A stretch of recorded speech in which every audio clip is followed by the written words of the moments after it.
Olá, ouvintes e leitores, sejam bem-vindos a mais um Café com Prosa do Ictus Podcast.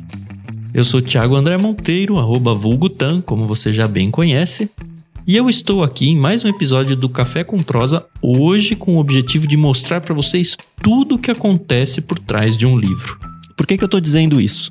Muitas vezes a gente vai para uma livraria ou vai para um site de livros e a gente simplesmente escolhe os nossos livros pelo autor, ou pela capa, ou pelo título, mas a gente normalmente costuma ignorar quem está por trás, que é a editora que está publicando isso. E para isso eu tenho uma imensa alegria de estar aqui hoje no escritório da editora Martin Claret, com 3 personagens muito legais: o Zé, que é diretor de arte, a Carol e a Mayara, que são editoras. E a gente vai ter um problema aqui, porque em alguns momentos eu vou falar editora e eu tô querendo falar da casa editorial, da casa da publicação, e outras eu vou querer falar editora como uma profissional, que é o par do editor se fosse um homem. Então aos poucos a gente vai se encontrando, não se preocupem.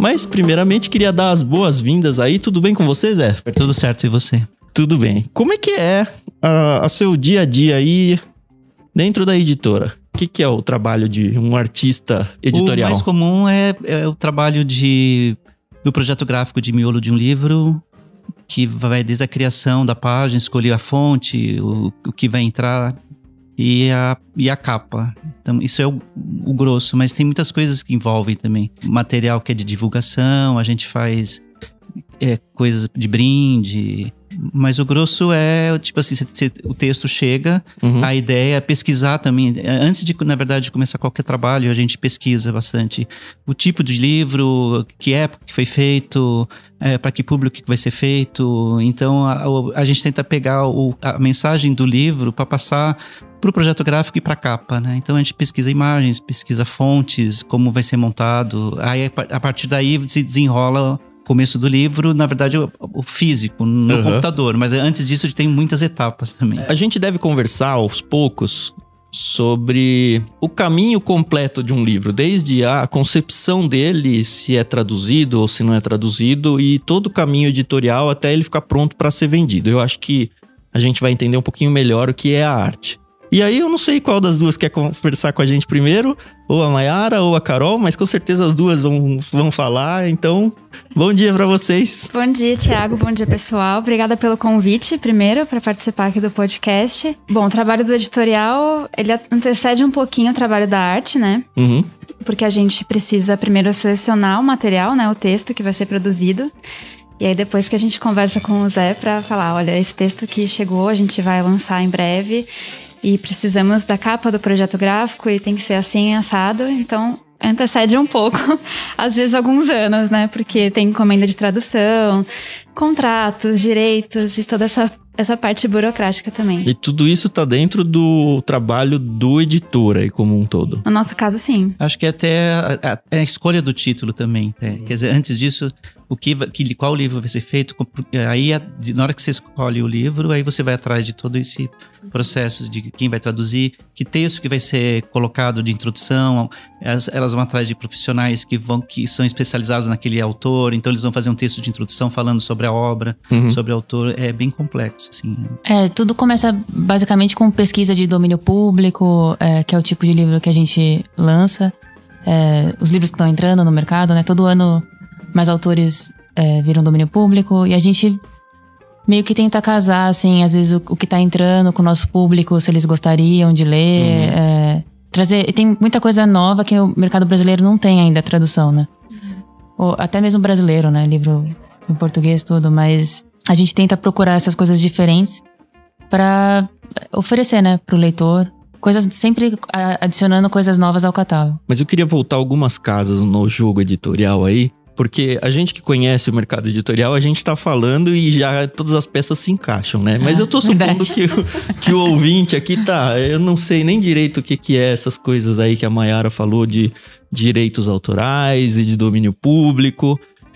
Eu queria primeiro tentar construir na mente de um leitor comum O que é uma editora? E por que tem tanta editora diferente? O que faz com que seja necessário não ter um grande órgão, seja ele governamental ou não, que decide ou publica tudo que é possível publicar, mas a gente vê, tem a editora A, a editora B, essa editora eu gosto mais por causa disso ou por causa daquilo.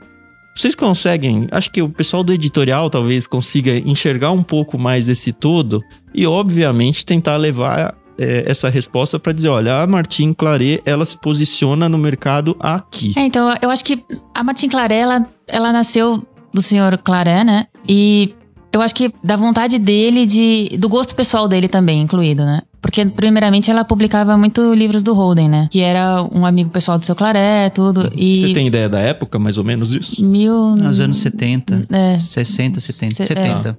Não é tão antiga a editora, então. Não é, assim. Com essa linha editorial é mais recente, né? Essa que a gente segue agora, assim. E como ele sempre gostou muito de Victor Hugo, dos clássicos, acho que foi meio natural pra ele ir por essa linha, assim. Como entrou nessa linha de clássicos, que são basicamente os livros em domínio público, a gente segue essa linha até hoje, assim. Até hoje. E o que é uma linha editorial? Você consegue explicar isso pra um leigo? Carol vai contar pra gente. Bom, a linha editorial, basicamente, o que caracteriza o que a editora vai publicar, né? O estilo de livro. O estilo de livro. Então, certo. Por isso que eu acho que a gente tem bastante variedade de casas editoriais. Porque, por exemplo, muitos leitores entram em contato comigo querendo enviar um original que ele escreveu, né? Um texto original dele próprio. E aí, o texto, às vezes, é sobre direito, que é uma linha editorial que a gente não publica. E aí, eu sempre explico. Você diz um texto acadêmico mesmo. Isso, um texto acadêmico de direito. Eu falo, bom, você deve procurar uma editora que publique essa linha editorial, que trabalhe especificamente com esse tipo de texto, porque foge totalmente do nosso catálogo, né? Até de conhecimento mesmo editorial, né? Então, por isso que eu acredito que seja importante o leitor... Facilita para o leitor até saber aonde encontrar um livro que ele precisa, né? Que editora publica aquilo, se é ficção... se é autoajuda, se é religioso, se é de acadêmico, medicina, o que for. Então, a linha editorial é que vai guiar o processo de publicação de um livro. Tá. E aí a Martin Claret, ela se posiciona claramente nos clássicos. É necessariamente de direitos livres ou não? Não necessariamente. A gente começou nos últimos anos a adquirir alguns direitos de autores vivos, né? Ou recentemente falecidos. Na verdade, a nossa linha maior é de ficção clássica, né? E aí o que eu queria saber nessa parte dos direitos autorais, e eu pergunto isso meio que como leitor mesmo. Eu percebo que tem muita editora que começa... que vai para o domínio público. É óbvio que eu entendo isso, mas eu queria que você explicasse pra gente por que o domínio público talvez seja mais fácil, ou pelo menos mais barato. E eu não sei se eu tô falando uma grande bobagem ou não, mas é uma impressão, pelo menos do lado do leitor, que de fato isso existe. E o fato de existir isso também aumenta, no meu ponto de vista, a concorrência, porque qualquer um pode pegar um livro em domínio público e publicar. De fato, o domínio público, ele acaba sendo uma via mais barata, assim, por assim dizer, para editora, porque a gente não tem que comprar o direito do livro. E também o domínio público, ele te dá uma liberdade maior de... Não mexer no texto, porque isso não existe, mas de mexer no estilo do livro, como que o livro vai sair, que formato, porque muitas vezes os autores, eles têm muita voz nisso, os autores vivos, né? Eles têm muita voz nisso. Eu quero a capa tal, eu quero isso na capa, eu quero esse formato, eu quero capa dura. E o domínio público não, assim, nós somos livres para trabalhar em cima daquele texto e a única coisa que a gente... paga o direito é a tradução. Mas ainda assim, a gente tem tradutor que dá muitas opiniões sobre o livro e tal, sobre... Principalmente, tradutor muito especialista no autor. A questão do Freud, assim, livros mais...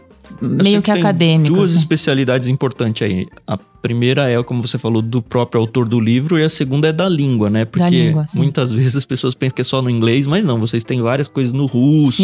Sim. E, enfim, tem todas as línguas do mundo aí pra se correr atrás, e acredito que seja um profissional muito, muito específico e qualificado, né? Na questão do russo, assim, que o nosso profissional é o Oleg, né? Oleg Almeida. Ele dá até dica pra capa, assim, a falar... tem essa cena no livro que ficaria legal na capa. Então a gente escuta bastante, assim. Mas o domínio público dá essa liberdade. o Dostoiévski não vai reclamar que tipo de formato a gente vai fazer. Então, acho que para as editoras isso acaba sendo uma coisa mais... não barata, porque o livro inteiro é muito custoso. Mas essa etapa esse trâmite de adquirir o direito, às vezes um direito estrangeiro, às vezes tem que ter muito contato com o autor, às vezes tem umas dificuldades, essa questão de pagamento, tudo isso meio que é eliminado, assim. O que define o que é domínio público ou não, hoje em dia? Existe uma regra muito clara? Existe uma lei, isso? né? Cada país tem a sua. Uhum.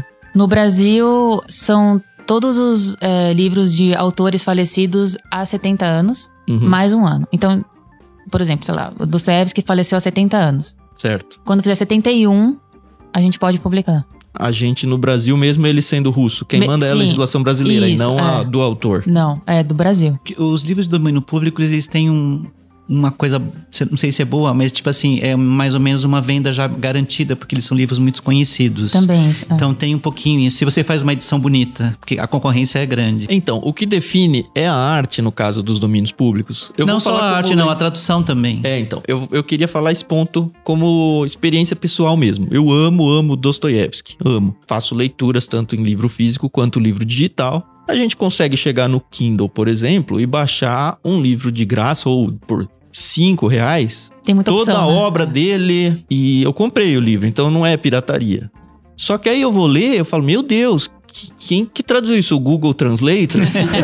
Tem muita obra que é assim. É, capaz. Então, a tradução acho que é o principal. Tudo bem, a arte e o projeto gráfico, você tem um livro bonito na mão, pro leitor é satisfatório, é gostoso. Mas assim, isso, se ele ler o livro e ele não gostar da tradução, emperrar a leitura, ele nunca mais vai comprar um livro daquela editora, porque ele sabe que aquela tradução não vai ser boa. Então, acho que a tradução é o principal fator. Fora a tradução, você tem aquele, tipo, por exemplo, tem os nossos livros, a gente utiliza a introdução, ela esclarece muito o que você vai entrar na história. Você sabe sobre a vida do autor, em que condição aquilo foi escrito, tal, que fase. Então, assim, todo esse conjunto, aí você fala, nossa, legal, gostei de ler. Quando você lê um livro e é gostoso de ler, porque a tradução ela não fica bem, pesada, né? Flui a leitura. E acho que é isso que é o que vai concorrer com os outros livros que as 20, 30 editoras fazem o mesmo título. E a gente sempre procura trazer tradutor do idioma original, do russo, do francês, do grego, do alemão. E as introduções, quase todos os nossos livros têm uma introdução, um prefácio. Sempre algum especialista na área, assim. Na literatura russa, na literatura grega. Que ajuda o leitor a se ambientar, né? Porque tem muito livro que são livros complicados de ler, assim. Platão, essas coisas assim... não sei quem tá já na área, assim, mas são livros mais complicados. O próprio Freud, né, são livros mais densos, assim. Então a gente sempre procura trazer esses especialistas pra... E querendo ou não, isso engrandece a obra, né? A edição fica mais atrativa, né? E a gente tenta fazer também a tradução. Tipo assim, o Dostoiévski sempre é o Oleg. Acho que só tem um livro aqui, né? O Oleg que fez a tradução. Então, quando você tem o mesmo tradutor fazendo os livros, você tem uma sequência, né? Sim. Você não quebra. Você pega. Se você faz um livro de autor que por 5 tradutores diferentes, cada livro vai sair diferente. Não tem o mesmo estilo. Tá. Como é que vocês lidam, pensando na editora, a empresa mesmo, como um todo, quando vem algum review de algum influenciador falando, eu não gosto livros da Martin Claret. E eu já ouvi isso. E eu posso falar como leitor e parceiro, que enfim, a gente é parceiro lá no Clube Ictus, que é um outro lugar que a gente trabalha, mas a gente é parceiro de vocês há muito tempo, eu já li muitos livros de vocês, e eu pessoalmente, muito menos do que nada que desabone, sabe? Eu gosto demais da tradução, mas eu já ouvi pessoas falando, a tradução da Martin Claret é ruim, e aí já joga uma bomba assim, e aí desqualifica tudo que é feito. Como que vocês lidam com isso? Não só com a crítica em si, mas eu não sei como é o histórico dos livros mais antigos de vocês, se foi motivo para não, vamos trocar o tradutor, não, isso é uma verdade, a gente precisa mudar esse cenário e mudar esse ambiente, porque enfim, é uma concorrência, né? Tem um monte de Dostoiévskis por aí, por que eu tenho que ir atrás do Dostoiévski da Martin Claret? Bom, então, só para contextualizar, eu, Carolina, trabalho aqui há mais ou menos 10 anos já. Sim. Então, o Zé trabalha aqui há bem mais tempo do que eu. E a Mayara praticamente também, né, 10. A gente, na verdade, começou a trabalhar aqui na editora num momento de mudanças muito grandes, que começaram antes mesmo da gente entrar aqui na empresa. Você falou das críticas, né? Acho que críticas, qualquer pessoa qualquer coisa que você faça na sua vida, você vai receber crítica de alguém, né? Então, só não faça nada, daí você não vai ser criticada. Falar que a gente lida bem, eu acho, porque a gente conhece o trabalho que é feito agora, né? Que nós fazemos e a gente confia. Mas sim, alguns leitores têm ainda alguma resistência com relação a algumas traduções, porque antigamente, há muito tempo atrás, questão de 20 anos, 25 anos por aí, algumas traduções eram realmente um pouco problemáticas. E essa fase, assim, querendo ou não, algumas pessoas guardaram, lembram, e é um estigma que a gente tenta todo dia mudar, derrubar, e a gente brinca que é um trabalho de formiguinha, porque... você tem que desconstruir uma coisa ruim que a pessoa já assumiu pra si, que na verdade não é mais há muito tempo, né? E o mais legal disso é ver leitores dando feedback pra gente, falando que, nossa, eu não comprava livros de vocês porque eu achava que não iam ser bons, e comprei o livro X e amei. Então, acho que isso vale muito a pena, assim, faz todo o trabalho valer a pena quando um leitor que tinha esse preconceito por anos e anos atrás, vê um livro novo, vê um lançamento e fala assim, nossa, o trabalho de vocês está incrível. Tem leitores que falam que a gente renasceu das cinzas. Sim, mudou da água pro vinho. Então isso é muito legal. O que aconteceu de verdade. Que gostoso. É que, na verdade, assim, isso é o que acontece mais isso do que crítica... Hoje as críticas negativas ou são dessas pessoas que ainda guardam esse resquício antigo, ou porque realmente... não gostei dessa capa, a capa da tal editora é mais bonita. Mas de gosto pessoal. A coisa meio muito pessoal, nada que tenha... e a quantidade de crítica construtiva, de elogio, é bem grande. E como a gente conhece o trabalho que é feito, né? A gente sabe quem são os profissionais, a gente coloca a mão no fogo. A gente não fica nunca na dúvida, na verdade. Você pegou um ponto interessante, Zé, porque principalmente os clássicos, eles têm muito aquela questão de apresentar ele na estante, deixar ele na mesa de centro na sala. E a pessoa vem, te visita, olha, um Victor Hugo, olha, um Dostoiévski outra vez, olha, um Tolstói, ou sei lá, tantos outros aí. Que é muito diferente do que colocar um livro de um autor que você nunca ouviu falar. Eu, pessoalmente, acho isso triste, infelizmente. Mas, enfim, as pessoas, elas são... aquela famosa come mortadela e arrota peru, né?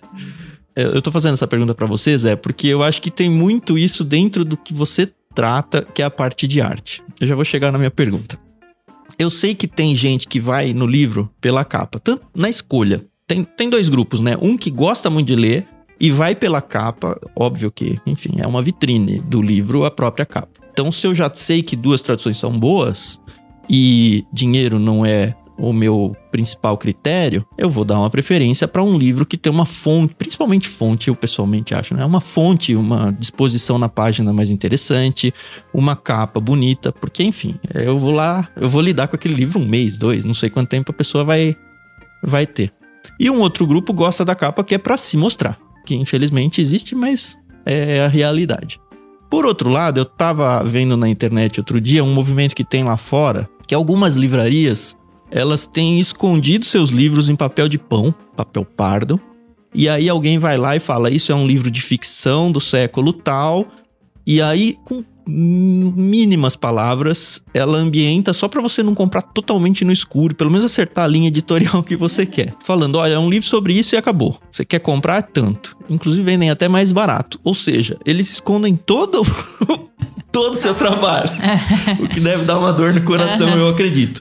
Mas pensando no lado comercial e... poxa, olha, eu vou dar a chance pra um livro que eu nunca daria porque eu não vou escolher mesmo pela capa, porque eu nem vi a capa. Eu acho que tem um público pra isso também. E eu queria que você falasse um pouco sobre o trabalho do artista e o quanto ele realmente é importante pra vender esse livro. E não só vender a transação comercial, mas pra vender olha, eu gosto mais desse livro ou não, mesmo que a pessoa compre ou não. E é isso, eu queria deixar um pouco a bola com você, até pra você reclamar um pouco desse outro público, se for a sua vontade. Não, eu não reclamo. Às vezes, até em reunião aqui da editora, a gente... porque o livro vai ficar mais caro, porque vai ter esse tratamento, ele vai ter mais coisas, então fica um pouquinho mais caro. Mas, na verdade, eu acho que tem público pra tudo. Tem o público que... ou ele vai comprar um livro porque ele quer ler, então ele vai atrás do mais barato. Ele quer ter um livro que ele não se importa de pagar R$50 a mais pra ter um livro capa dura, que tenha outras coisas. Então, sempre vai ter público para qualquer tipo de livro. Mas acho que a satisfação, na verdade, eu acho, é de ver que a pessoa comprou o livro e gostou. Tipo, postou na rede social dele, fala que livro bonito. Além, eu acho que é 50%. Tipo assim, é uma obra boa, porque ela é importante, o autor é importante, a história é legal. E ela tem um produto físico pro olhar bonito também. Então, você junta as duas coisas. Então, pra mim, é o que mais importa. Assim, se alguém não gostou, ou a pessoa vai... Não, eu prefiro comprar de tal editor porque é metade do preço. Tudo bem, é uma opção. Na verdade, assim, a proposta nossa, tanto editorial como arte, é você dar um produto bom, literalmente e fisicamente, bonito, agradável, que tenha a ver também, às vezes fazer uma coisa muito bonita que não tem nada a ver com o livro. Então, que satisfaça o leitor, que acho que é o principal. Que o cara que compre, tipo, pagou R$120 no livro, mas ficou satisfeito pelo produto que ele tem na mão. Que acho que é isso que é o mais importa. Eu sei de uma edição de vocês do Drácula, o Frankenstein e o Médico e o Monstro, que é linda, é maravilhosa. A gente tem os 3 separados e tem um 3 em 1 também. Eu tô falando daquele 3 em 1 que tem a luva. A gente fez uma luva agora que ficou até mais bonita. Mais legal que aquele lá. Porque, na verdade, a gente não ia fazer o livro normal, com aquela capa que tem o olho lá. E aí a gráfica, falou assim, por que vocês não colocam uma luva com os furinhos que aparecem... A gente fez uma luva craft. Na verdade, foi a ideia da gráfica e acabou saindo com aquela luva, o pessoal gostou bastante. Quando a gente foi fazer, acho que uma quarta ou quinta reimpressão, não tinha mais papel craft no mercado, depois da pandemia. Aí a gente falou, o que a gente vai fazer? Agora já tem que ter a luva. Daí a gente desenvolveu uma outra luva que foi impressa em Pantone, aí fiz uma outra diagramação que ficou bonita também. Ficou mais legal até, eu até gostei mais, porque ficou aquele olho... Tem a ver com o livro, mas ficou mais bonito. Então, assim, às vezes a gente também... A gráfica, às vezes, dá umas ideias pra gente. Dependendo do material que eles têm disponível, né? A gente tá sempre também em busca, assim, de... qual é o tratamento gráfico que chegou novo? O que vocês têm pra esse livro? A gente pensou numa ideia mirabolante. Normalmente a gente chega com umas ideias bem mirabolantes. E aí a gráfica fala... Não tem como fazer aqui no Brasil. E não tem como importar. Vocês fazem tudo no Brasil. Tudo no Brasil. E aí não tem como importar. A questão da importação tá bem complicada agora. A questão do papel tá bem complicada agora. É de papel comum até pra miolo. Então, é um diálogo bem bacana entre a editora, né? O editorial, a arte e o comercial e a gráfica também. É que, na verdade, assim, a gente quer fazer uma coisa bonita, mas a gente tem, tipo assim, trabalha dentro de um orçamento. A gente não pode extrapolar muito.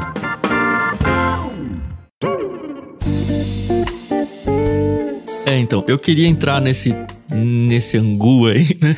Mas eu vou lançar a pergunta e sair de perto pra deixar explodir perto de vocês, tá? O livro, no Brasil, é caro? Então, é que assim, a gente mora num país que tudo aumenta, né? Tudo tem imposto. O papel do livro não tem imposto, mas são várias etapas, várias coisinhas que vão adicionando ao valor, assim. Assim, é um pouco mais caro do que lá fora, obviamente, mas... Não tô nem querendo uma comparação Brasil-fora. Uhum. O que eu quero dizer é caro para o brasileiro, entendeu? Eu acho que tem livro de... consumo de um brasileiro médio, assim. Tem inúmeras possibilidades, né? Tem livro de todo gosto, assim. Do próprio domínio público tem livro de R$5 e livro de 90, do mesmo autor, o mesmo texto, tudo. Assim, depende do que a pessoa tá disposta a pagar, assim, do que ela quer ter, assim. Porque meio que, emendando com a sua pergunta anterior da beleza do livro e tal, a gente tem que inovar porque a gente concorre com o e-book, né? Sim. E hoje em dia uma boa tradução também tá no e-book. Então acho que um livro mais atrativo, a pessoa tem vontade de ter em casa, mesmo que seja pra mostrar que ela tem um Vitor Hugo, alguma coisa nesse sentido. Mas eu acho que o ser humano é muito tátil, né? É muito visual, né? Uma coisa muito... Então às vezes a gente quer ter essa coisa diferente, essa coisa mais bonita. Então como a gente trabalha num meio que tem muita concorrência, todas as editoras, mesmo as que publicam autores vivos, elas publicam domínio público. Uhum. Então a gente tem sempre que tentar fazer uma coisa mais diferente, assim. E às vezes essas inovações, elas acabam custando, né? Uhum. E a gente tem que repassar o valor, porque senão também a editora não tem lucro, né? A editora precisa pagar salários, né? Precisa pagar salário, precisa pagar a gráfica, que é um valor muito alto. Aliás, eu acho que é um momento legal, porque eu já trabalhei em editora, então eu conheço bem a cadeia toda. Mas... até você trabalhar numa editora, você não sabe o que é a cadeia do livro. E aí você vê um livro, o quê? R$80? Você fala papel, negócio? Como que papel custa? Aí eu queria que vocês do editorial contassem não só as etapas, mas principalmente os prazos de entradas e saídas de dinheiro. Pensa assim, ó, a gente se juntou aqui e quer publicar um livro. Vamos pensar, nós 4 aqui, vamos abrir uma editora? Vamos. A gente vai publicar um livro de domínio público. Então a gente não vai ter o problema de direitos autorais. Aliás, não, vamos complicar ainda mais. Sem domínio público, tá bom? Com direitos autorais. Sei lá, descobriu um autor novo africano que bombou e não tem no Brasil. E aí a gente quer chegar lá e falar, olha, vamos lançar esse livro até o momento em que esse dinheiro entrar no nosso caixa. Tá bom? E é isso. Conta quanto dinheiro a gente precisa ter agora, como que a gente precisa investir, quais são as etapas e os custos que a gente vai ter e qual é a estimativa de retorno pra chegar lá. Quais são os eventos, a ordem dos eventos aí? Primeiro é o contato, né, com o representante. E aí a gente geralmente paga um adiantamento pra editora que tem o direito lá fora. Certo. A gente pode dar até o exemplo de um que a gente vai lançar agora, que é o Castela. É um livro novo, chama Castela. E o autor é coreano. Aí, bom exemplo. Então, o primeiro contato é... Geralmente, quem tem os direitos... Geralmente, né? Às vezes é o próprio autor, mas geralmente é a editora original do autor. A editora coreana tinha os direitos. Então, a gente tem que entrar em contato com eles. Eles pedem um adiantamento. O que é legal, porque você só paga o resto depois quando o livro começa a andar. O resto quanto? Porcentagem, assim? Depende, assim. Às vezes é 10% do valor da capa, às vezes é 7%. Você já tem que saber quanto vai custar o livro. Sim, antes de existir. Sim. O livro é R$59,90, é 10%. De R$59,90 vai pra... Pra qual tiragem? Você também já define antes, ou não? Define antes. Geralmente a gente lança 3 mil. Mas às vezes tem a editora que fala, não, eu quero 5 mil pra cima. Então, tem tudo isso. Tudo você tem que ver o que a editora... Tá, a conta original começa então 5 mil unidades vezes R$60, vezes quanto? 10%? 10%, você falou? Isso aí é só pra pagar pra editora. Pra editora dona, original, a dona do direito. E ela já recebe ali já. Eu só, vamos fazer um contrato. Não. Então ela recebe o adiantamento. Vamos supor que o valor dessa obra é $4 mil pra você adquirir o direito. Também, que é dólares, né? O valor é $4 mil. Daí a gente fala assim, ela fala, mas eu recebo um adiantamento de $1.000. Os outros 4 mil você vai me abatendo conforme vai vendendo. É meio que fica R$1.000 de crédito e aí depois que passar esses 1.000... Você tem que começar a pagar. Você começa a pagar. Exato. Mas de cara já saiu $1.000. $1.000 de cara. Só porque eu tive a ideia. Exato. E eu não tô falando de funcionários trabalhando. Não. Não, isso acho que eu nem sei qual adicionar aqui. Não, tudo bem, mas vamos lá. Então tem esse valor inicial que é... Você paga esse direito, esse adiantamento. Aí eles te dão o texto em coreano. Texto em coreano. Daí você vai caçar um tradutor do coreano. Às vezes você já tem... uma ilustração do original do livro, aí você tem o direito autoral da ilustração também? Tem tudo. É do texto completo. Tem uma introdução de alguém. Aí, geralmente vem junto. Ou às vezes você tem que fazer um outro contrato com essa outra pessoa. Tudo depende do contrato do autor com a editora dele, né? Com a editora coreana. Do autor coreano com a editora coreana. Aí esse texto em coreano chega e você faz o que com ele? Aí a gente tem que procurar o tradutor do coreano. E aí a gente paga por lauda. O que é isso? A lauda, ela varia um pouco, mas no geral são 2.100 caracteres com o espaço. Certo. Vezes o valor. Então, são 2.100 caracteres, aí vamos supor que o tradutor cobre R$40 a lauda. Certo. A lauda é mais ou menos uma página de um livro, num jeito bem grosseiro, né? Mais ou menos. E que vai depender da diagramação também, sim. mas é mais pra não sacanear o tradutor, de você pôr uma fonte 3 e falar, olha, eu tenho só 5 páginas pra você traduzir. Como são os caracteres, então é sempre aquilo, né? Por mais que a fonte esteja de 12, 14, é sempre aquilo, são os toques. Então ele vai fazer a tradução inteira. No final, a gente vê quantos caracteres deu e faz a conta de 2.100 vezes o valor dele. Certo. E aí vai uma bica aí. E esse tradutor também só vai receber só quando o livro for vendido, né? Não. Tem que pôr dinheiro. Não. O dinheiro é antes. Que ele já entregou o trabalho. Tá certo. Mas geralmente vocês fazem um contrato também. A gente faz um contrato. Claro que o valor pode ser parcelado, né? Porque ninguém tem esse caixa, assim, para todos os livros. Mas é parcelado, sei lá, 3 meses, 4 meses. O quanto ele topar, assim. Tem gente que topa muitas vezes, tem gente que não topa. Quanto tempo um tradutor demora pra... Depende, assim, de 6 meses a 1 ano, assim. 1 ano? Dependendo da obra. Tá bom, a gente pegou um coreano aí.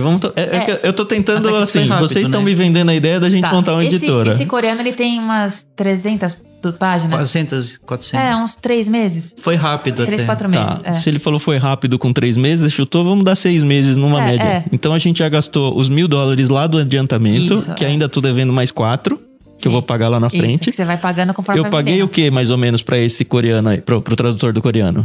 Uns 20 mil reais, mais ou menos. Mais 20 mil mais aí. Mais ou menos, Tá bom. E lembra que a gente vai publicar 5 mil unidades desse livro aí. Então foi mais 20 mil reais que eu paguei, seja parcelado ou não, tá muito longe do dinheiro que eu vou receber dele. Não, você pagou. Porque é o trabalho do tradutor. Exato, Tá bom, então já foi aí pelo menos foi em reais, vai, 20 mil. Às vezes a gente encomenda a capa fora.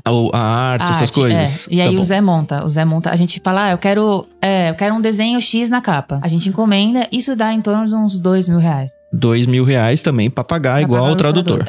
Ele recebe na hora, ele entregou, recebeu. Então já foi mais 20 mil, mais 2 mil, mais mil. Tem a dólares. revisão da tradução também, não sei se esse caso foi feito. Aí tem aí a gente já tem o texto traduzido.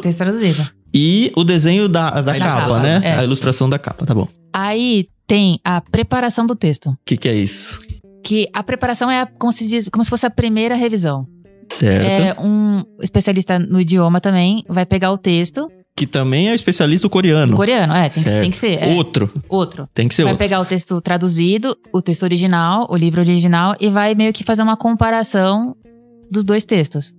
Isso é mais pra ver se o tradutor não pulou parágrafo, se não tá muito absurdo alguma coisa, se... Ele vai criticar o trabalho do tradutor. Isso, e se tiver ruim... Ele vai apontar. E a gente vai ter que lidar com o tradutor e falar, olha, isso aqui tá assim, assim, assado. Tem um risco do tradutor, do copydesk, o preparador aí. Ele fala, olha, tá horroroso. Já aconteceu. Procura outro tradutor. Você faz o que com o primeiro tradutor? Devolve meu dinheiro? Não. Você pagou e já outro. era. É risco nosso fazer isso como editora? Risco nosso. Meu Deus. Depende, porque a gente já teve alguns problemas desse tipo e a gente teve que mudar o nosso contrato de encomenda com o tradutor. E aí o tradutor, se a preparação apontar que o texto está impublicável ou que o tradutor tem que revisar aquele material, torná-lo publicável. Se ele não tornar publicável, ele tem que devolver o dinheiro que isso faz parte do contrato de segurança do nosso lado. Mas tem editora que não faz isso. Tem editora que não faz isso. Aí mas normalmente faz depois de ter se dado mal uma vez. Sim. Como a gente tá abrindo a editora, a gente não sabe disso ainda. Isso que é importante os contratos. Tá bom. Continua. Depois de sofrer algumas vezes, a gente se respaldou. E é difícil, né? Que você tá lidando com um ser humano que você gosta. Como é que você fez uma porcaria dessa? É difícil, assim. Mas é que a gente tem que pensar no leitor também, né? Sim. E aí tem a revisão. Já não foi revisado pelo outro? A revisão impressa. Essa foi a preparação. Mas eu já imprimi? Tem um custo de imprimir aí? Não. Não, a gente imprime na casa. Imprime na impressora. A diagramação foi feita na casa, então a gente não tá colocando esse custo ainda do salário do diagramador. Tá, mas seria uma coisa na área de artes ali. Aí tem um projeto gráfico que a gente pagina o livro, faz a primeira impressão do livro inteiro. Aí vai ser feita uma revisão. No sulfite comum mesmo, só pra ver como fica. Vai 2 páginas por cada página, certo. E aí o revisor português, ele faz uma revisão, sempre tem mudançazinha. A gente faz 2 revisões, bate emenda. Mas vamos fingir que nenhum de nós trabalha com arte, então a gente não sabe fazer essa ilustração. Você tem que pagar alguém um diagramador. Que aí atrapalha um pouco, porque tipo assim, você vai ter que mandar pra essa pessoa, a pessoa ela vai fazer fora, ela vai demorar tipo 1 semana, 10 dias pra te entregar, coisa que aqui na editora, se você fizer, você faz em 2, 3 dias, você já perde um tempo. Mas a gente tá começando. Mas você tem que pagar por página, nem sei. Não é tão caro, mas geralmente por página, assim, não é barato, assim, não é uma... É um custo a mais. É um custo a mais, assim. Mas não... Eu tô até meio por fora. Seria o valor de uma revisão, basicamente. Tá, então eu já tive aí o tradutor, o preparador, o diagramador e o revisor que vai olhar esse texto já diagramado. Já diagramado, Tá. E aí esse cara pode falar, tá uma porcaria, volte no início da casa, na primeira casa do jogo. Ele pode, mas a não ser que ele conheça muito a obra, mas é mais difícil porque ele não vai ter acesso ao original, então ele não vai comparar. Qual que é o trabalho dele? Basicamente é gramatical. Depois de 2 de tradutor e erro, assim, preparador sai ainda. Um ponto de não deveria sair, sai, espaço sei lá, duplo, uma palavra com uma letra errada. Comida. Então essas coisas elas acontecem. É mais ou menos o preço de um preparador, não? É mais barato. O preparador é mais caro porque ele vai ter que ler 2 vezes, basicamente. Certo. A gente somou quanto tempo até agora? Desde da negociação do livro lá. Acho que uns 2, 3 meses já. Mais, né? Não, a tradução a gente deu 6 meses.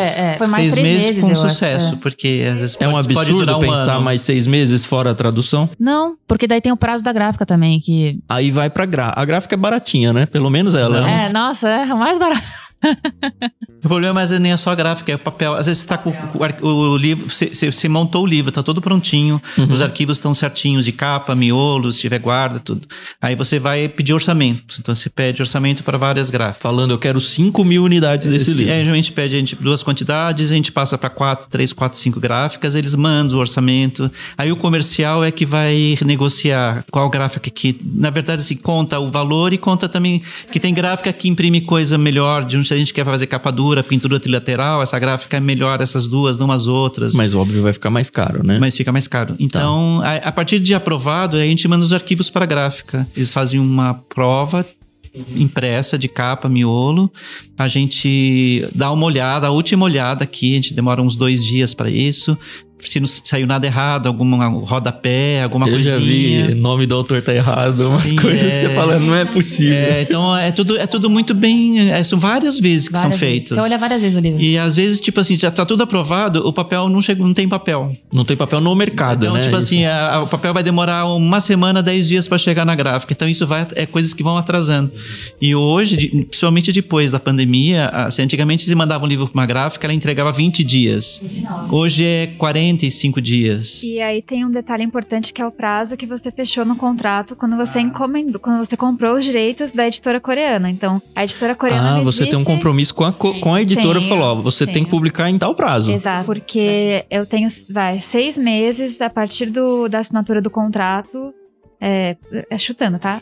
1 ano, 1 ano e meio pra publicar esse livro. Então eu tenho que estar com o livro. Senão, perde o adiantamento e cada um vai pro seu lado e ele vende esse livro pro seu concorrente. É isso? Isso, exatamente. E aí perdeu tudo. Tradução, com sorte, você vai conseguir vender essa tradução pro seu concorrente, pelo menos mitigar o seu risco um pouco. Então, por exemplo, aí depois de tudo isso, tipo assim, a gráfica vai entregar o livro. Ela entrega o livro aqui na editora, a gente tem um depósito aqui.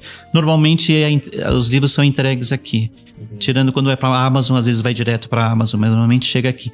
Aí a gráfica entrega o livro aqui, aí a editora tem que ir atrás de transportadoras e para serem entregues nos outros estados, nas lojas. Mas entregar pra quem? A gente tá começando uma editora, mas como é que eu convenço uma loja pra ela vender o meu livro? Você tem que ter um representante, pelo menos. Você tem que ter um diretor comercial e um representante que vai nas lojas. E aí... Isso é muito trabalho do comercial, de fazer esse contato com as livrarias, apresentar a editora. Porque quando é uma editora nova, é muito mais difícil você... Eu tenho 5.000 livros. Aliás, eu tive que alugar um estoque também, né? Um local pra guardar o meu livro, tá bom. E você é uma editora nova, a Cultura, a Saraiva não te conhecem. Porque por mais que seja venda consignada, eles têm que... É consignada? Consignado ainda. Você só vai receber se você vender. Como é que funciona isso aí? Explica. Você só recebe se você vende. Eu dou o livro pra uma Saraiva. Sim. E aí ela põe Saraiva, nas lojas dela, distribui. A Saraiva fala assim, eu quero 800 exemplares. Certo. Você manda 800 exemplares. Ela vai distribuir entre todas Pelo as menos lojas. ela fala que 800 ela quer. Ela acha que ela vai conseguir vender 800. Ela tem um prazo pra vender esses 800. E se ela não vender, o dinheiro que ela vender, ela paga. E o que ela não vendeu, o que sobrou, ela devolve. Tá. O livro nosso ia custar R$ 69,90, né? Isso, Quanto que a Saraiva paga pelo livro, mais ou menos, assim? Depende. Isso é mais com o comercial, assim, mas... Ela vai vender por R$ 69,90, né? Mas ela não vai me pagar R$ 69,90, é claro. Não. A gente tenta lucrar um pouco em cima disso, pra não ficar só com o valor de tudo que foi pago. A gente faz uma conta, né? Tudo isso todas essas etapas que a gente pagou, lógico, a gente coloca no preço do livro. E fala, consigo a margem de lucro. O livro R$69,90, ela vai pagar... Geralmente é desconto de 40%. 40%, geralmente. Às vezes. Ela me paga 60% do valor do livro. Isso. Então, eu que fiz todo o trabalho... Isso. Na verdade, o livro não é R$70. É 60% desse valor aí. Isso, pra que eu vou gente receber. A editora vai ganhar. Nesse 60% eu tenho que pagar... Tudo isso que a gente já explicou aí. E você falou que é consignado. O que é isso aí? Eu dei o livro pra ela, 800 livros. Ela não me pagou 800 livros vezes. Ela só vai pagar quando ela vender. Ela vende e quem que vê que ela vendeu ou não? Então tem que alguém lá contar. Tem as... eu que mando alguém lá pra falar...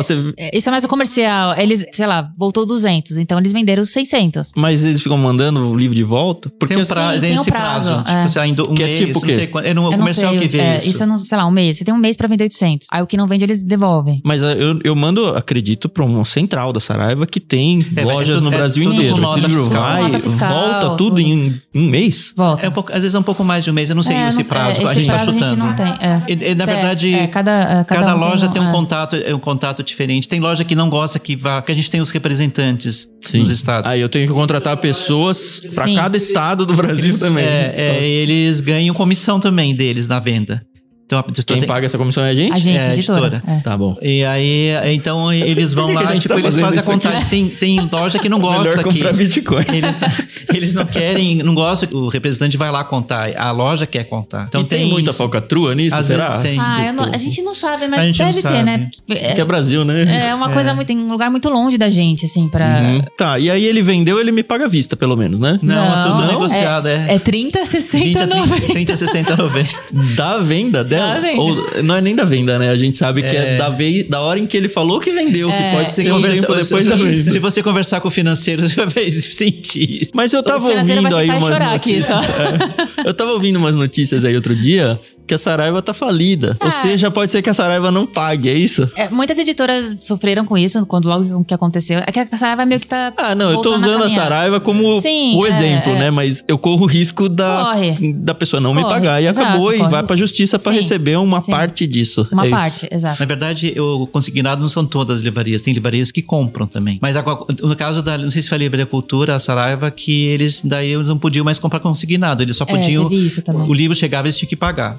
Isso já era uma coisa judicial. As editoras se reuniram e estabeleceram que para tais players o valor não seria mais consignado porque não estavam recebendo. E por que a gente não pode vender direto pro leitor? É custoso isso. Você tem que ter toda uma logística interna. A entrega, principalmente. O correio é caro. Enviar pelo correio é muito caro. Aí o livro ficaria mais caro ainda. É melhor eu assumir o risco de um distribuidor.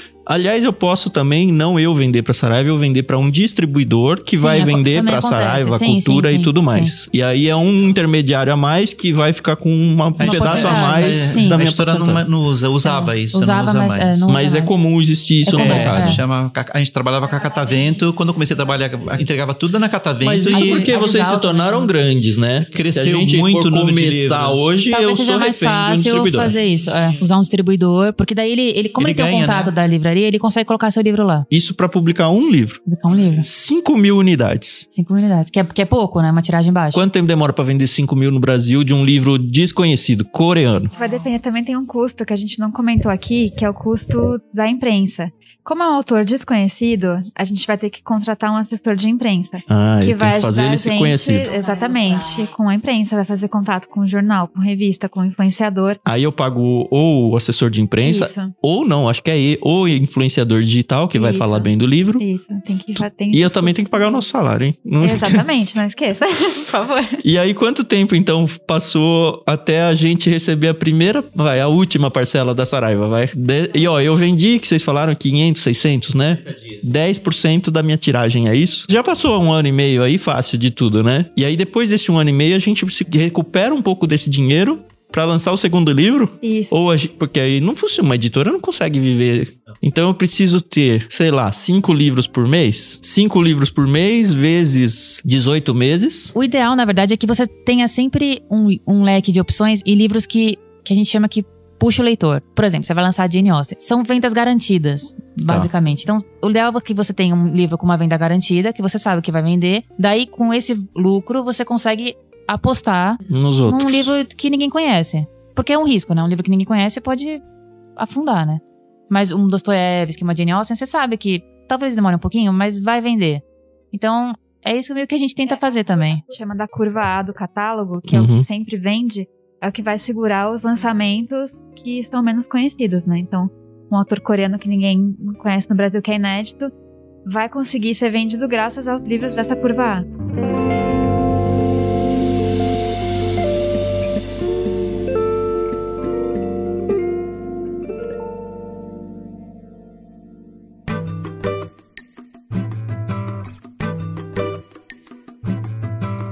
Eu quero colocar mais uma variável na equação, porque eu, como leitor, pensei isso agora. Vamos pensar que eu peguei esse livro aí, coreano, R$ 69,90. Eu, como leitor, o que eu vou fazer em primeiro lugar? Não vou na Saraiva comprar. Apesar de eu gostar muito de ir na Saraiva pra ver, na Saraiva vai custar R$ 69,90. Eu vou abrir o meu celular, na Amazon. E aí lá vai estar por R$20, R$25. Que se eu fizer a conta aqui, é menos do que os 60% que você recebeu vendendo lá. Como é que funciona isso?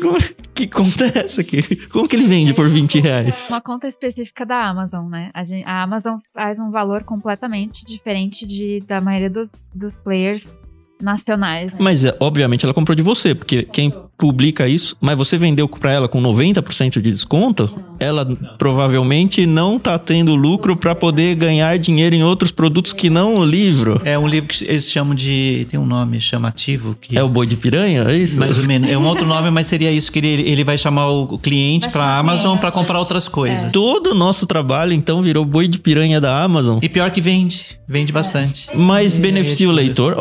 Eu, como leitor, eu vou pagar 25, por que eu vou pagar 70? Assim, tem uma linha bem tênue, né? Quebra a Saraiva. Exatamente. E se a Saraiva quebra, ela não paga a gente.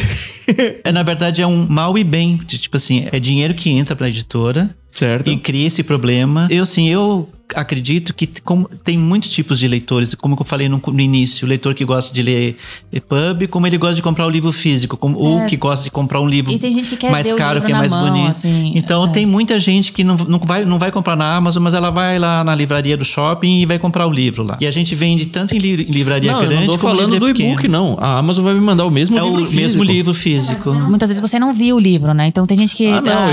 eu uso a Saraiva pra conhecer o livro. Ela é uma vitrine pra mim, mas eu não vou dar dinheiro pra Saraiva. Mas o que acontecia muito em Bienal do Livro, o pessoal ia no estande pra ver o livro físico, ele não comprava, depois ele entrava no celular e via lá na Amazon, tá tanto, eu vou comprar pela Amazon. Não mas é ele depois, queria não, ver. é na mesma hora. Na mesma hora. Mas ele queria ver como é que era o livro físico. Como é que a gente faz isso? Se eu tiver R$100 mil hoje pra empreender, vale a pena? Primeiro, dá pra lançar uma editora? Uma editora? Eu acho que é complicado, assim. Por isso que muitas as pessoas têm que trabalhar? Então, quanto tempo as pessoas donas da editora têm que trabalhar de graça? Porque cadê o meu salário aí? Agora a pergunta do milhão que eu realmente quero que cada um de vocês responda. Por que você trabalha com livros? Eu gosto muito. Acho que a gente não tá nisso pelo dinheiro, assim. Isso já... Acho que é mais uma questão de paixão mesmo. Eu fiz letras, né? E aí eu descobri que eu não queria dar aula. E que eu gostava de livro. Certo. E eu vejo no meu trabalho, é um trabalho que eu consigo ver um produto final. Isso pra mim é muito gratificante, assim, às vezes eu tô no metrô, vejo uma pessoa lendo um livro que eu editei, assim, por exemplo. Isso é muito legal, porque... Mas paga seus boletos? Tá pagando. Mas acho que tem mais essa coisa também da satisfação pessoal. Não tô no escritório preenchendo uma planilha de Excel que eu não sei pra onde vai, pra que serve... Entende? É um legado, né? Tem essa questão do legado. Fim, né? E do produto. E de novo, a gente mora num país onde as pessoas não leem, né? Então, a gente tá sempre num campo de batalha, assim. Essa luta de... Tem dias de desânimo, não? Tem, obviamente. Tem dias de muito desânimo, assim. Quando você recebe um feedback, assim, louco, uma coisa muito chata, assim. A gente... Às vezes você se pergunta, né? Por que eu tô fazendo isso, assim? Onde isso vai dar, né? Mas acho que tem isso, assim, se o Brasil fosse um país de leitores, muito mais dos que existem, eu acredito muito que a gente seria um país muito melhor, né? Acho que é mais uma coisa de... Missão de vida. De missão, Não, eu não quero fazer disso uma coisa de... Voto de pobreza, tá fazendo... Não é isso, assim, é óbvio que o salário... motiva você sair, obviamente. Sim. O salário te motiva a sair da cama, obviamente. Mas eu acho que essa coisa de ver a pessoa lendo, do livro em si, assim, livro é uma paixão, assim. Então, criar isso, trabalhar com isso, essa troca que a gente tem, desde como vai ser a capa, tudo, esse trabalho criativo é uma coisa muito motivadora, assim. Então, acho que é isso, assim. É um trabalho que nunca é igual, né? Cada livro novo, mesmo que a gente vai refazer o mesmo livro que já existia, mas de um outro jeito, a gente sempre tá fazendo uma coisa nova. E a gente tenta não fazer, tipo, tem editora que você já vê a capa do livro e já você, isso aqui é daquela editora porque ela segue uma mesma linha quase. A gente tenta cada livro fazer uma coisa totalmente diferente do que já foi feito. Então a gente, dependendo do autor, são linhas e coisas novas diferentes. Então sempre tentar com novidade, trabalhando com desafios. E você, Carol, por quê? Eu concordo muito com o que a Mayara falou. Acho que a gente pensa bastante sobre isso. A gente sempre comenta, né? A gente tem mais ou menos a mesma opinião. Eu acho que envolve, com certeza, a paixão pelos livros, pelas histórias, pela ficção, pelo conhecimento. E um pouco de loucura também. Óbvio. E essa questão que o Zé comentou da criatividade, pra mim é algo que pesa bastante. Eu acho que um trabalho criativo, assim, é algo que me motiva muito a acordar mesmo todo dia e poder pensar e falar, o que a gente vai criar hoje, né? Apesar dos processos serem muito parecidos para todos os livros que a gente trabalha, cada livro é um projeto diferente, completamente novo. Mesmo que seja uma nova edição da Jane Austen, a gente tem que pensar, o que a gente vai fazer, né? O leitor da Jane Austen vai querer o quê? Porque esse exemplar da Jane Austen vai ser diferente de tantos outros que já tem. E a gente tem que ser muito curioso. A gente gosta muito desse trabalho de fuçar, de pesquisar, de descobrir, né, coisas novas, tendências novas, de mesclar coisas que a gente viu, não só na literatura, né, mas em outras áreas, às vezes embalagem de perfume. A gente fala assim, nossa, essa embalagem de perfume tem um detalhe tão incrível que vai ficar super legal na capa daquele Jane Austen que a gente tá fazendo. E fora que a gente consegue conhecer muita gente legal, né? Os profissionais também. Então, é um trabalho que te proporciona... muita gente acha, quando eu comento que sou editora de livros, que eu leio o dia inteiro. As pessoas falam assim... Nossa, ou tem duas opções. Ou a pessoa fala assim, nossa, que legal, você deve ler o dia inteiro. Então, você paga pra ler. Tem esse lado. E tem outro lado que fala assim, nossa, deve ser horrível. Você fica, né, quieto o dia inteiro lendo. Mas não tem nada a ver. É muito dinâmico, apesar da gente lidar... Tem que achar uns cantinhos do dia pra conseguir ler alguma coisa. Exato. Às vezes a gente não consegue ler fora nada. Da editora. É um desafio. Você é das letras também, né? Sim, eu fiz letras E eu também. queria fazer essa pergunta um pouco diferente pra vocês, Você é das artes. Você é até meio rude com as duas. Porque como vocês duas são das letras, vocês estão reféns disso. Você, Zé, não tá. Você tem um monte de opções fora de editora ou do mercado livro que dá pra trabalhar a arte. Por que você tá no mercado do livro? Na verdade, a minha formação... Eu sou arquiteto, fiz arquitetura. E, na verdade, eu não pensava que fosse trabalhar com livro. Mas eu sempre gostei de artes visuais, comunicação visual. Então, quando eu fui fazer faculdade, eu não sabia que tinha desenho industrial, comunicação visual. Eu fui fazer arquitetura porque ela tem... Uma boa parte dela é a arte, né? Você trabalha com formas, cores, que a parte muito técnica eu nunca gostei muito. Que é elétrica, hidráulica, essas coisas a gente tem, mas não... E eu, na verdade, acabei caindo na editora porque eu acabei conhecendo o primeiro diretor de arte da Martin Claret quando eu tinha uns 20 e poucos anos. Por um acaso, por causa de um amigo numa festa, acabei conhecendo o trabalho dele naquela época, era tudo na prancheta.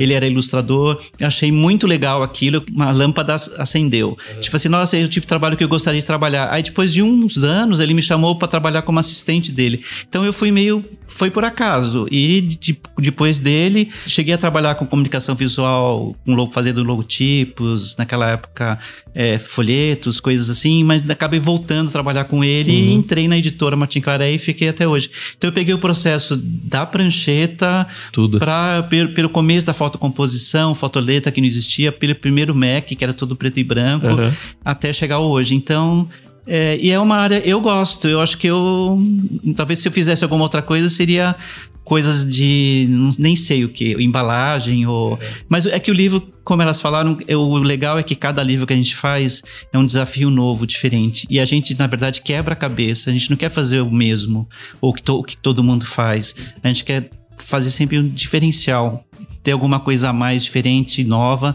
e a gente pesquisa muito para fazer isso. E fora isso, a gente anda com um limite de verba também, a gente não pode extrapolar. Você pode, usar tudo que pode ser feito, não dá, porque vai ficar muito caro. Então a gente tem que, dentro de um orçamento, fazer uma coisa legal e criativa. Então... É sempre meio cobertor curto, né? E o gostoso, o mais legal é que a gente consegue ter uma obra bonita dentro desse cobertor curto que você falou, que é aí que a satisfação e o feedback das pessoas que hoje no Instagram, por exemplo, 90% das pessoas gostam, ficam satisfeitas, elogiam, sei lá, pouca gente critica, assim, tipo... E, na verdade, quando a crítica é meio gosto pessoal, porque, na verdade, não tem muito fundamento, tipo, tá errado ou não ficou... Eu não sairia dessa área, não. Talvez, se alguém falar, você pode fazer uma capa, sei lá, eu preciso de uma página com montar um negocinho. Aí eu faço. A gente faz, não é só livro, a gente faz coisa, pôster para a livraria, banner que eles querem, adesivos para a livraria. Rede social não é só a área. A gente faz rede social, faz todos os brindes, a gente que faz faz bottom, ecobag, marcador, cada vez é um jeito diferente. Eu e a Mayara a gente faz. Então, a gente trabalha em várias, não fica só no livro. Semana passada, uma pessoa me procurou na internet perguntando se eu tinha tal livro em PDF. Eu entendo a situação da pessoa. Ela falou, puxa, eu queria muito comprar o livro, mas eu não tenho condições e tal, e você não tem esse em PDF? E aí eu digo pra todo mundo, eu não tenho nenhum livro em PDF. Na verdade, assim, eu tenho alguns livros em PDF, porque a gente lida com a editora e a gente às vezes quer conhecer o livro antes. Aí é muito legal, né? Porque a editora ela tem que se precaver e ela coloca o meu nome, o nome da minha empresa, em marca d'água, que eu acho brilhante a ideia. Se bem que já deve ter gente que de algum jeito tira isso. Sim, se já dói no meu coração essa pergunta e dá vontade quase de xingar a pessoa, eu queria que vocês falassem um pouquinho sobre isso aí, porque, enfim, é uma realidade do brasileiro. Há uns 2 meses, mais ou menos, eu mandei... tava rolando num grupo de WhatsApp. Isso que era um meio cristão ainda, o que é mais crítico ainda, mas enfim, eu não quero levar pra esse lado. Mas tava rolando num grupo de WhatsApp um link para um Docs no Google com, sei lá, centenas de livros em PDF da mesma editora. E a pessoa foi legal, porque a pessoa me procurou, ela falou, você sabe se isso aqui é autorizado pela editora mesmo? Aí eu já respondi, eu falei, eu tenho 99,9% de certeza que não, mas dados que eu tenho em contato com ela eu vou mandar. Aí eu mandei pro meu contato e falei, isso não é de vocês, né? Aí ela me agradeceu e eu nem sei se a editora consegue fazer alguma coisa a respeito disso e eu espero que vocês nem falem isso, porque senão vocês podem dar ideias por aí, mas eu queria que vocês falassem um pouco sobre essa questão que é uma pirataria, né? Acho que desde que a internet começou, a pirataria tá aí, né? E pra tentar combater, não dá, é muito. A gente sempre acha link com vários livros nossos mas felizmente isso não muda muito, né? É a história do e-book, né? O e-book chegou e a gente achou que fosse acabar com o livro impresso, que fosse agora vai fazer só livro digital, tudo, mas o marcador ele não muda, assim, ele estabilizou, ele não cai, mas também não cresce, assim. Você tem ideia das proporções de físico versus digital? A última vez que eu li sobre isso, o mercado de e-book era 4%. Só isso? É muito pouco, faz um tempinho já, mas acredito que não tá muito mal, porque a gente não sente isso nas vendas, assim, então... A Martim trabalha com e-book também? Trabalha. Não? O e-book complementa, assim, não é o carro-chefe, ele não tomou nem... Não tá nem perto do físico, assim. Então, acho que... Porque querendo ou não, a pessoa tem que ter um Kindle, ela tem que ter um Kobo, eu não sei mais que dispositivos existem, mas... Porque ler no celular é ruim, a luz do celular é péssima, ler no computador é ruim. Quem gosta de ler... Quem gosta de ler, vai comprar o livro, assim. Eu tô numa situação interessante. Eu tô terminando um livro, eu comecei a ler ele no digital, porque a editora me mandou ele na versão do Kindle e eu precisava ler rápido, porque a gente vai gravar sobre ele. E aí eu comecei a ler, e aí chegou o meu físico. É muito nítido que o físico é muito mais gostoso de ler. Só que eu leio na cama o digital, porque enfim, tá escuro. Sim. Mas essa troca, assim, pra mim funciona bem. Eu gosto de ler no digital, mas se eu tiver a opção dos dois, com certeza sempre vai ser o físico. O digital, assim, na minha visão, ele não deve ser demonizado. Ele ajuda muito, assim, às vezes eu vou viajar um mês, quero levar 2, 3 livros. É óbvio que é muito mais decente, assim, pra sua viagem, assim, não carregar um Vitor Hugo. Só o Vitor Hugo já é 1 quilo. Na mala, assim, mas levar um Kindle, assim, e conseguir ler os 3 livros que você quer e tal. Eu acho que tem espaço para as duas coisas. Eu acho que tem espaço para o leitor do Kindle. Mas e o PDF? Então, o PDF não tem muito o que fazer, assim. Porque tem muito. A gente pode fazer agora, pode né? Com a decência das pessoas. Aqui, exato, entender o tamanho do buraco de ter uma editora e falar, poxa... Por favor, nem que você pague R$5 no Kindle, mas pague os R$5 no Kindle, sabe? Porque... Você, e às vezes o Kindle tá super... às vezes o EPUB as outras... Ele é bem mais barato, muitas vezes, né? E ele é preparado pra você ler naquele formato, né? Às vezes você vai baixar um PDF de um livro que tá sendo anunciado como um livro nosso e você tá baixando um livro horroroso que nem é nosso. E ainda fala que a Martim Claret publica. Isso, ainda vai falar mal porque tá tudo desconfigurado, tudo horrível, tudo quebrado. E você vai falar, nossa, que livro horroroso que eu baixei de graça. Então, né? A gente faz esse apelo pros ouvintes, leitores... Não baixarem PDFs legais, por favor. Eu acho que é uma coisa assim questão de qualquer trabalho que você faça, você gostaria que alguém... lógico. Roubasse, né? Não sei, fizesse uma versão. Roubasse, exato. Não então, tem outro adjetivo, né? por favor, nos ajude. E tem gente que fala, porque o Kindle é mais barato, é o e-book, né? Porque o e-book deveria ser muito mais barato que o livro. Mas eu acho que já ficou claro. Não, porque tem todo o processo. Então, a gente só tirou a gráfica de tudo, né? Porque tudo isso, tudo, o salário das pessoas, o tradutor, o preparador, tudo tá lá. Não faz o menor sentido. As pessoas querem, às vezes, sei lá, R$10 e o Kindle e o físico é, sei lá, 60. Não faz o menor sentido. Uma coisa que eu nunca vi nenhuma editora fazer e eu realmente gostaria, como consumidor mesmo. Eu não sei se vocês já pensaram sobre isso, se de repente eu não tô dando uma ideia boa que vale a pena correr atrás, ou se vocês têm uma resposta pra falar, não, isso não faz sentido nenhum. Mas eu gostaria de ter, sei lá, eu comprei o livro físico, eu ganho ele também o digital. Mesmo que eu pague, sei lá, R$5 a mais, R$10, mas que não seja a soma dos dois. Faz sentido isso? Isso pela experiência que eu falei agora mesmo. Eu tô lendo o mesmo livro nos dois e tem momentos que o e-book é melhor pra mim, pela situação que eu tô vivendo. Tem momentos que eu prefiro no físico. Existe alguma chance disso existir no mundo? Será? Alguém já pensou nisso? Eu acho que pode ser viável, mas acho que até um impedidor seria a própria livraria, né?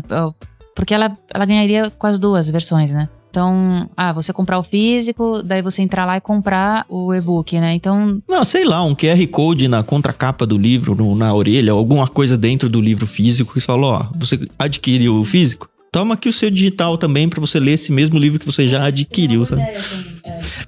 Porque o EPUB, o livro e-book, ele tá... É a Amazon que vende, quem mais vende? Só a Amazon. Hoje nosso... Então, eles que dominam isso. A gente não consegue, tipo, fazer a gente tem um acordo com eles, né? Um acordo, um contrato fechado. Então, isso meio que eliminaria o lucro de outras partes também. Então, acho que isso seria um pouco inviável, assim, a gente não teria condição, tipo assim, vamos lançar um livro e a Martin Claret vai ter um EPUB dela, que a pessoa vai ter acesso. A gente não tem uma plataforma pra isso, eu acho. Não, e também, por exemplo, o QR Code vem na contracapa. Daí eu comprei, daí eu passo pra minha irmã e ela escaneia também. Aí eu passo pra fulana, ele escaneia também. Tem isso, então, né? Também, talvez um download, não sei.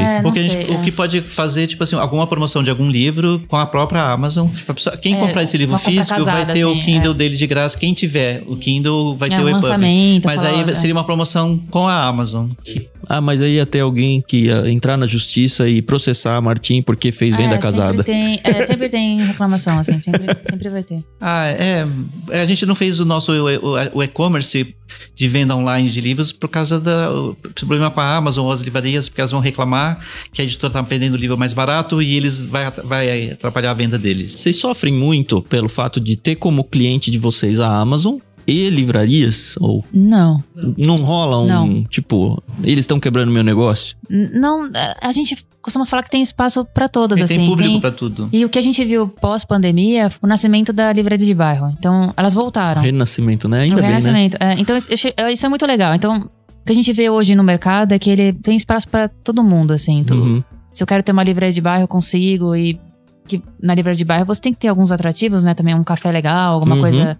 Mas a gente vê muito isso, assim, muitos bairros, assim, Pinheiros. E tem tudo a ver com a Martin, né? Pela linha editorial de vocês. A gente sempre vendeu para as pequenas. A gente vendia pra banca, assim, numa época que ninguém vendia. Ainda vende. Muita banca de jornal. Tem banca de jornal ainda? Tem.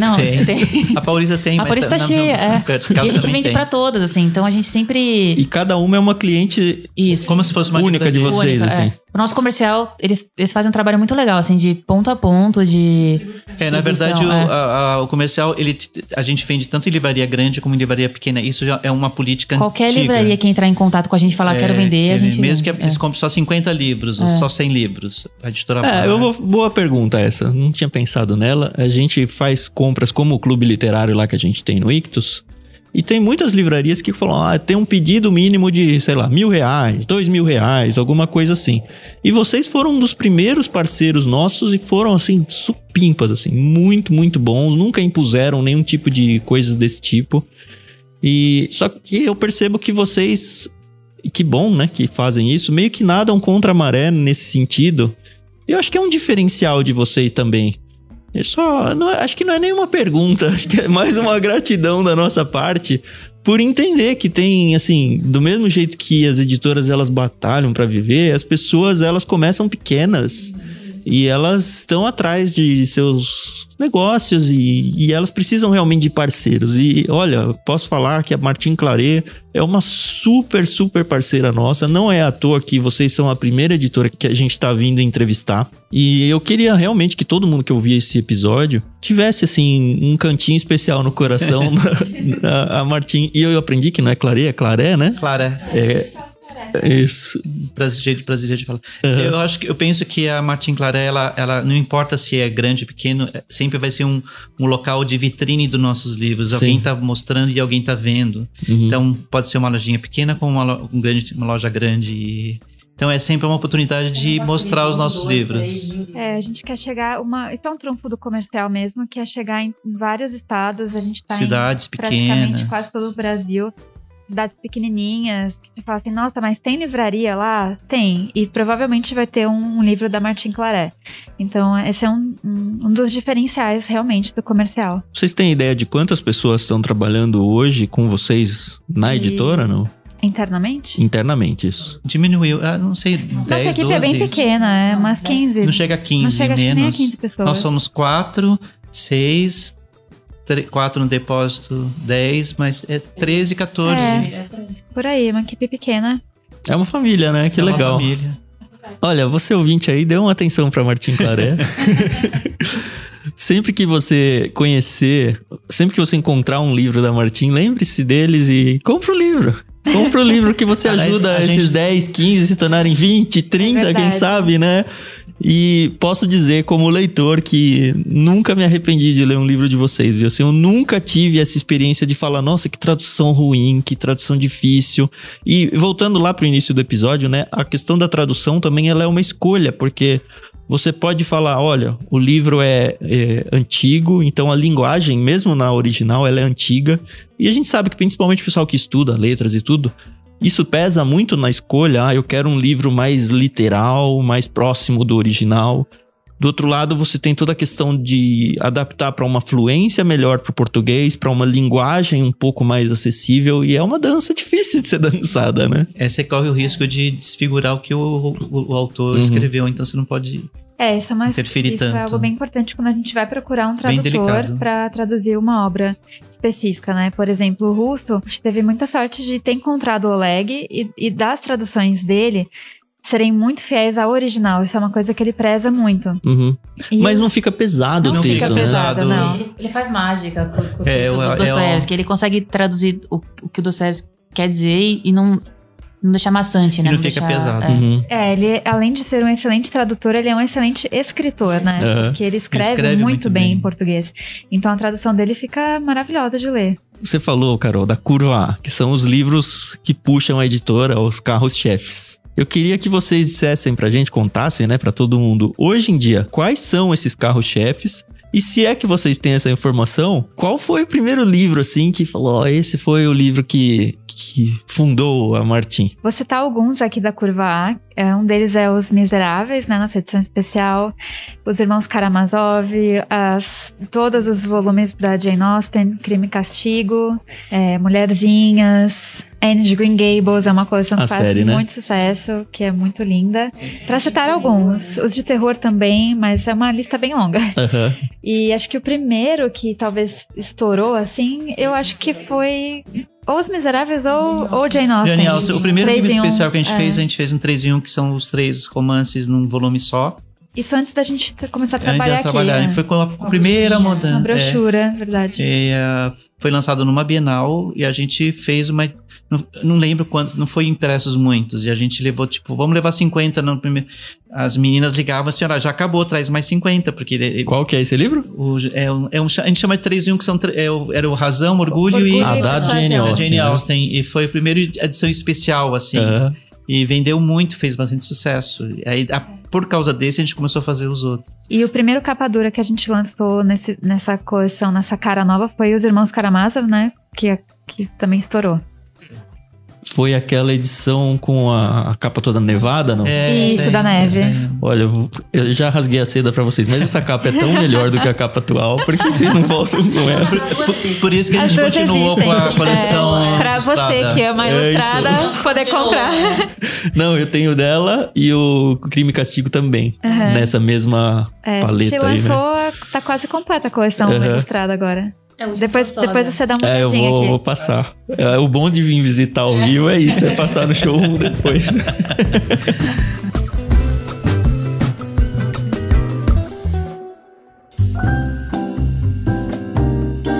Essa é mais direcionada pro pessoal do editorial, porque eu sei que o coração de vocês sangra com isso. Pode ser até uma de cada um, tá? Porque não precisa ter o mesmo livro. Mas eu sei que sempre tem aquele livro que o editorial falou: puxa, esse livro é o melhor livro do universo. Ai, puxa, eu tô tão feliz que a gente lançou esse livro, só que flopou. Conta um que você acha e fala: pô, esse livro não devia ter flopado, mas flopou. Cada um aí de vocês duas. Acho que no meu caso tem 2 livros. Eles não é que eles floparam, não. Mas que não foi pra curvar, isso. O primeiro livro chama O Menino Múltiplo. Ai, a gente mandou no Clube. Que foi uma aposta nossa. A história desse livro foi assim: a tradutora tinha feito a tradução como mestrado dela, né? Apresentação de mestrado dela. E aí ela mandou pra gente, falou assim: eu fiz essa tradução. Ela nasceu no Egito, mas ela é considerada francesa. E essa autora já faleceu, só que ela não é de domínio público. Ela faleceu acho que em 2011. Queria ver a possibilidade de vocês publicarem. E a história tem muito a ver com o nosso catálogo, assim. A história é bem... E aí eu li, depois a Carol leu. Conta um pouquinho da história dele, porque a gente ajuda ele a ser vendido. A história de um menino, ele sofreu muito, ele perdeu família, ele mora com um avô, tá num país que ele não conhece, e aí ele acaba encontrando um senhor que dá uma atenção especial pra ele, né? E aí eles desenvolvem essa amizade e tal. É um livro muito doce, assim. Esse senhor que ele desenvolve essa amizade, ele tem um carrossel lá em Paris e tal. Carrossel ele até sai existe. É algum país no Egito que ele vai morar na França com o avô, é isso, né? Isso. É uma história muito, muito de esperança, assim. É uma história muito doce, assim. E a tradução da Carla Renardi, maravilhosa. Ela é nossa tradutora até hoje. Tudo que ela faz é impecável, assim. E a tradução dela é maravilhosa, assim. Tem textos de apoio de professores da USP, do próprio francês, tudo. Por um gosto pessoal também, eu tinha muita esperança nesse livro, assim. E ele não flopou, assim, ele vende tudo, mas ele não figura entre os mais vendidos. Isso a gente paga direito pra editora francesa, tudo. E eu gostaria que ele fosse melhor, porque ele tem muito potencial. É um livro que... E a gente entende que é um livro desconhecido, que ninguém conhece. A Chedi é inédita no Brasil, então... A gente que trouxe, né? Esse é um dos pesares. E tem um outro livro que a gente fez uma coleção de contos de ficção científica, que são contos muito legais. O nome do livro é Das Estrelas ao Oceano. E são a gente mandou também. Que bom. Esse livro é bem legal. Esse livro é muito legal. Tem vários autores, tem até um inédito que a gente não tinha no catálogo, que é o Enê. E os contos são muito interessantes, assim. As pessoas acho que poderiam dar uma chance pros 2 livros, assim. O Menino Múltiplo da Chedi é maravilhoso, assim. É um livro... Ele não é tão grande, ele é um livro de umas 300 páginas. Você lê... Eu, quando peguei, eu li numa sentada, assim. Você lê muito rapidinho. Então, sim, é um livro... A linguagem dele é bem gostosa. É bem gostosa. E são bem diferentes, né? O outro é contos de ficção científica, o outro é muito ficção científica, assim. É muito... esses 2, assim. Tá bom. E você?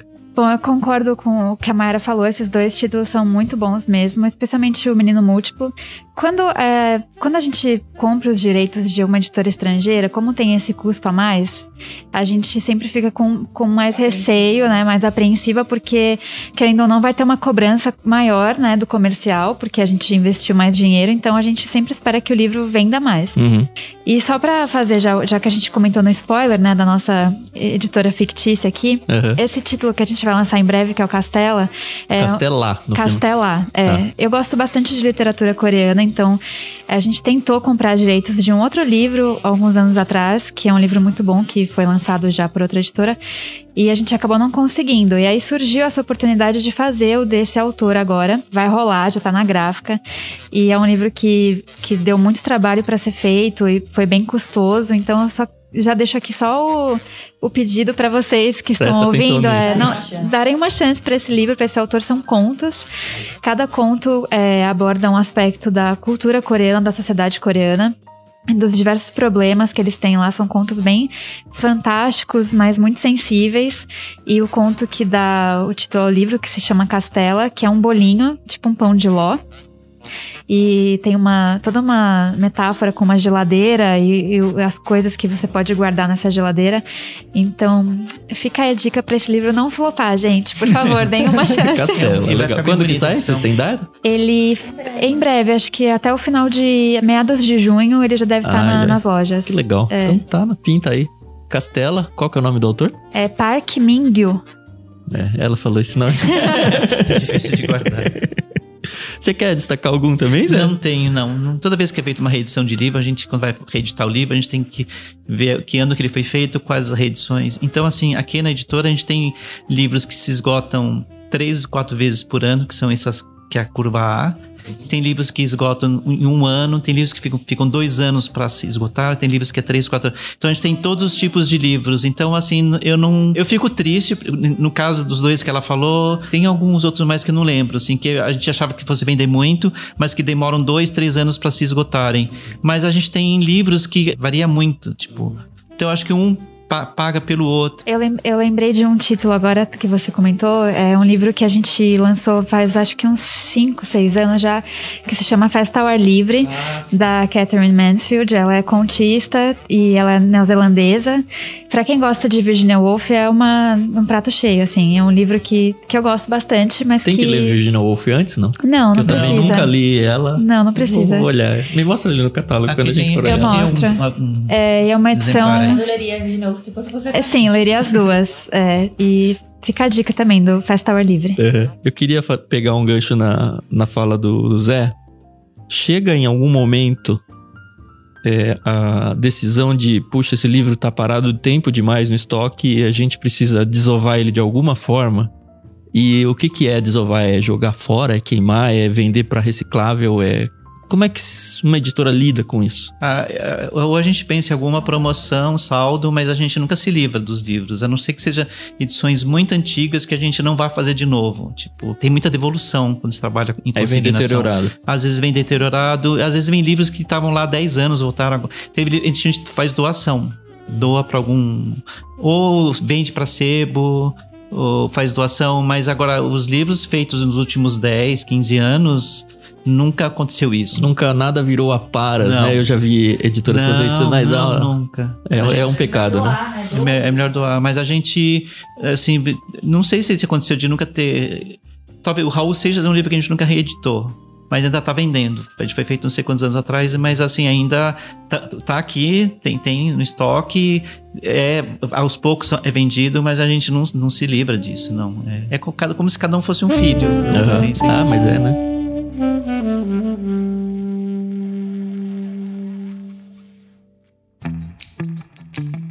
Bom, indo para os finalmente, para quem gostou desse episódio e quer conhecer um pouquinho mais de perto a Martin Claret, como que a pessoa tem que fazer, qual o melhor caminho, né, que a pessoa pode seguir para estar bem pertinho de vocês, não perder nenhuma novidade, melhor trajeto para lidar com a editora? Bom, o melhor trajeto para falar com a gente é pelo Instagram da nossa editora, @editora Martin Claret. A gente está em processo de refazer o nosso site, então o Instagram é o que está mais atualizado, onde tem os lançamentos, spoilers, tudo mais. Então, só seguir a gente no Instagram. São Paulo, se ela quiser vir conhecer o nosso showroom, a gente tem um showroom aberto ao público aí? Pode até comprar o livro se quiser. A gente recebe, que a pessoa quiser conversar. E vem pra onde? Que endereço? Tem que marcar, agendar ou é só chegar? Como é que é? A pessoa pode bater aí. Se a gente estiver aqui, a gente atende. Rua Alegrete 62. São Paulo, capital, né? São Paulo, capital, isso. Fica perto da estação do metrô Sumaré. Ó, dá pra vir aqui ganhar um cafezinho de vocês e deixar alguns reais. Vai ser bem recebido. Pode comprar aqui também. Isso. Sim. A gente vende com desconto. Confirma com o financeiro. Mas tem algum desconto. Legal, eu conheci mais 3 pessoas que espero que se tornem grandes amigas muito legais. Eu amo livro, vocês todos sabem aí. Também tô nessa luta de tentar viver de livros e a gente sabe que financeiramente é uma luta inglória, mas como razão de viver é muito gloriosa, né?